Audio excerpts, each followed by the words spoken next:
তোর কি বিয়ে নাকি? তাহলে আংটিটা দেশে কেনা? হ্যাঁ, আংটি দেশে কেনা? শ্বশুর বাড়ি থেকে দেশে কেনা দেশে?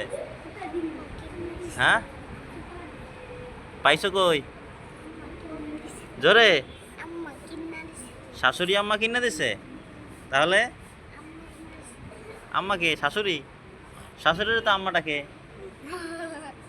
হ্যাঁ, মামুনের বিয়ে হয়ে গেছে, আংটি দিচ্ছে, সুন্দরী দেখায়। দেখি দেখি দেখি, একটু হাসি দাও। এই, হ্যাঁ, আংটি কে দিছে? হ্যাঁ, তোমার আম্মা কিনে দিছে? শাশুড়ি আম্মা? তাহলে তোমার এই তো শাশুড়ি আম্মা না?